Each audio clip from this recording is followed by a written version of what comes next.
This is The Herd. Wherever you may be and however you may be listening, live in Los Angeles, iHeartRadio, Fox Sports Radio, and FS1. Christine Leahy is joining me. 5 minutes. Peter Schrager stops by. There's all sorts of NFL stuff happening with these openings. Detroit and Indianapolis. There's a bunch of openings in the NFL. To me, Indianapolis is number one. I get a good GM, Chris Ballard. I get a great quarterback, Andrew Luck. I'm not that worried about his health. And then they have the number 3 pick, and they can get Saquon Barkley, the running back from Penn State. Finally, Andrew Luck would have a star in the backfield to join him. I just think they're in a good spot. You know, I will say this before we go to Schrags, is, I can be kind of I was never a great math student, but as I've gotten older, and maybe it's just to take the emotion out of arguments, is that I lean on data a lot. Is that I don't get, I try not to live in the moment because sports is very fluid and teams look great and awful, great and awful. So I always kind of just go to data. What does the data tell me? And, if you look at the NFL playoff bracket, the perception by the fans is it's Tom Brady and then 3 great defenses.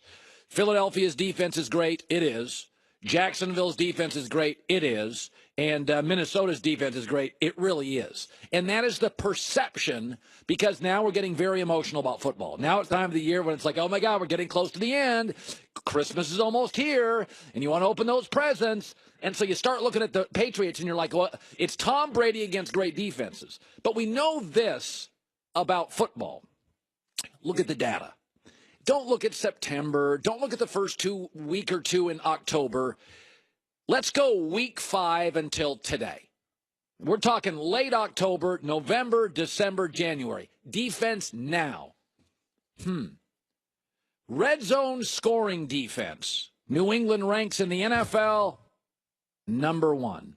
They give up fewer points in the red zone. Points allowed per game in the NFL since week 5. New England's number 1. Rushing touchdowns allowed since week 5. Only 3, second in the NFL. Yards are hard to come by. Sacks, they don't get to the quarterback. That is the one thing. Since week 5, they're 6th in the NFL in sacks.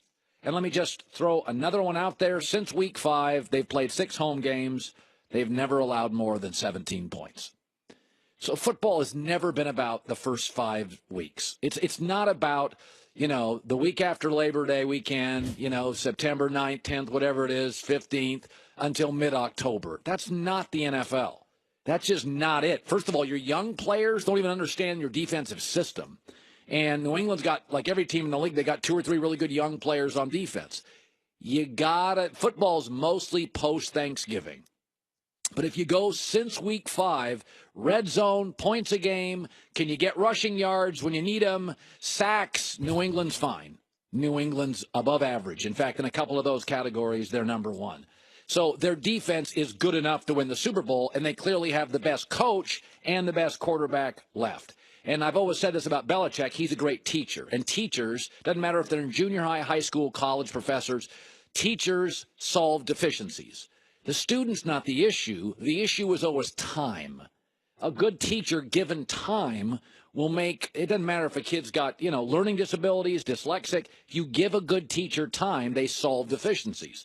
That's the difference between average and good teachers. They just need time. Belichick is not solving all their problems in September and early October. But you get week 6 on, he solves their problems. I was actually this morning surprised by their sack numbers. They had 8 against Tennessee. My takeaway, here again, we get real close to Christmas. You want to open the presents. We get all emotional. You just go to the data. Best coach left? Yes. Best quarterback? Yes. Defense? It's also elite. And they're going to be playing at home against warm weather Jacksonville. 4th game out of 5 on the road, coming off their biggest emotional win in a decade. You probably have to take New England. And with that, via the Coward Global Satellite Network. We do go to New York, and Peter Schrager, NFL Insider. Listen, I got a lot of people that are on this Jags thing, and I get it. The one thing I like about him is Tom Coughlin. Everywhere he goes, it's like, he left New York 2 years later. It's the most juvenile team in the NFL. Your thoughts on New England, Jacksonville this weekend? I think Jacksonville has a chance, Colin, and not just a chance, has a real shot here. They've got a couple things going in their favor. One, house money. They've got no pressure whatsoever, and that's always scary. Two, they walk the walk, but man, do they talk the talk and they back it up. What they did in Pittsburgh shows there. And three, you mentioned it, Tom Coughlin. A lot of people think Tom Coughlin is some ornament or some ceremonial part of the team. I got to tell you, I know these Jaguars guys well. Doug Marrone was hired in good part because Tom Coughlin said he's the guy. Two, Marrone leans on him heavily. They've known each other since Marrone's playing days at Syracuse and also coaching days at Syracuse. And three, Coughlin plays a very big role in dealing with these players. He talks about discipline. He talks about being on practice on time. And with all the swagger that these Jaguars have, Coughlin's one of these guys that says you can do whatever you want as long as you show up on game day and perform. This is a defense that does what the Ravens used to do to Brady, what the Giants have done to Brady. They get after the quarterback, and they have two different lockdown corners. The Jaguars have nothing to lose, and that could be the scariest thing for the Patriots right now, because that's exactly what beat them when the Patriots lost to the Giants in the Super Bowl and lost to the Ravens and Jets in Foxborough in playoff games. You know, I want to segue. Marcus Williams, the rookie in New Orleans, is getting a lot of heat, and you have to be culpable for, if you're a football player on the field, you're going to get blamed. But, it was really interesting to watch the Saints and Drew Brees, and I thought Drew Brees put on a clinic. I did think Sean Payton kind of got a little clever, a little ahead of himself in a couple of trick plays. And I saw, first of all, they called a timeout before that Minnesota touchdown, and they had a rookie in the secondary who's known as a big hitter, and he didn't look like he had been given a heads up that don't go for an interception, don't go for a hit. Grab your receiver and just hold him. So I don't think the coaching was elite. You were bothered by something Sean Payton did near the end of the game as well. You know what? I'm not sure if I am personally bothered by it, but there's a lot of people around the league who said, all right, typical Sean Payton.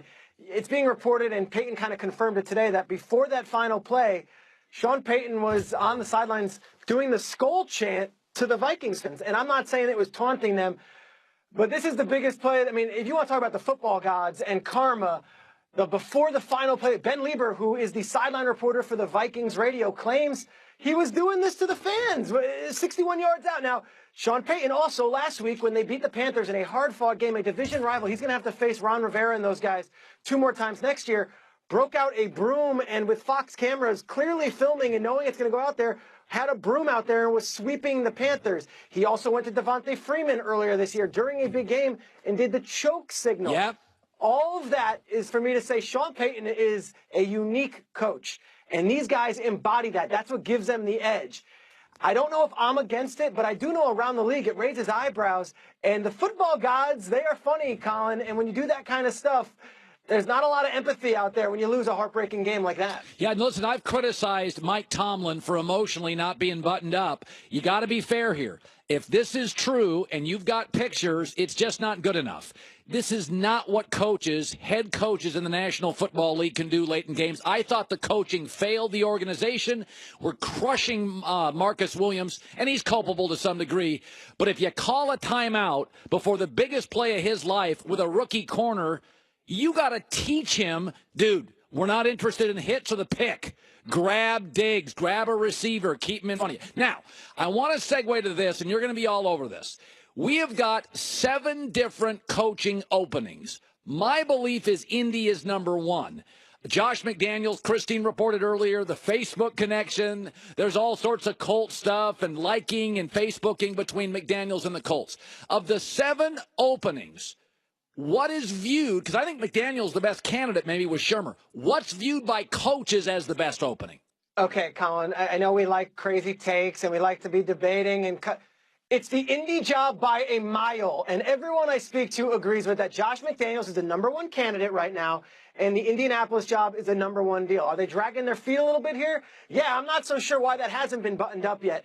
But when you talk about Chris Ballard, who is one of the top evaluators in the entire NFL and one of the most respected guys, a fan base that expects winning and loves their Colts, and most importantly, a history and culture of winning. This is the fan base, this is the city, and this is, oh yeah, the quarterback. And you might say, well, why would you rather go to Andrew Luck in that questionable shoulder than Matt Stafford? It's because Andrew Luck is viewed as the golden goose. Andrew Luck is viewed as the greatest quarterback prospect since John Elway, and Andrew Luck is that highly regarded that even if there is a shoulder question or if there's issues about whether he's going to play or not, a quarterback guru like McDaniels would rather roll the dice and be with Andrew Luck with even a question mark than any other quarterback who's got an open vacancy at head coach. Colin, you nailed it. We could talk about it all day long. We could talk about the sun in Arizona and the Mara family and all the giant. The Colts. That is the #1 available job. You were spot on. By the way, I think it's a very fascinating question. What does Minnesota do with now free agent Case Keenum? So my takeaway on Keenum, he's the best backup in the league or a solid starter, that if you give great receivers, good head coach, terrific defense, he can obviously win games. But you know what franchise quarterbacks go for. You were in a production meeting with Case Keenum. What do you take away from his personality? I've been in several of them with him, and I'll go back to last year. I never told this story before. I'll tell it here. We're at a production meeting. Myself, Charles Davis, Tom Brenneman, and our producer, Mark Titleman. We're sitting there, and, in comes Case Keenum. He's starting at quarterback. It's early in the season, and I'm like, Case, tell me about Jared Goff. We don't know much about the rookie quarterback. What have you seen? And Case Keenum, who looks like a doll on camera and is just the nicest guy, looks at me and goes, why are you asking me about Jared Goff? I'm the starting quarterback, and I plan on being the starting quarterback, and that's all I want to talk about here. And I said, okay, this guy's got some edge. This year we do a production meeting with him, same crew. I look at him, I say, all right, so what is it? He goes, I'm one of the 32. That's all that matters. I view myself as one of the 32. This is a guy who's been questioned. He has been undrafted. He has been dogged on time and time again. But no one believes in Case Keenum more than Case Keenum himself, and it's contagious, and these Viking guys are definitely feeding off of it. So if you're thinking this is just a flash in the pan and you bring back Bradford and Bridgewater, no. Case Keenum believes they're going to win the Super Bowl. He believes he's going to be the quarterback of the future. Schrags, great talking to you, bud. Love talking to you, Colin. You're the best. Thank you. By the way, I'm gonna put this up on the board just for our audience who is watching us on FS1. You can get this on radio. Here are the 7 openings. I put them in the order of which how good I think the job is.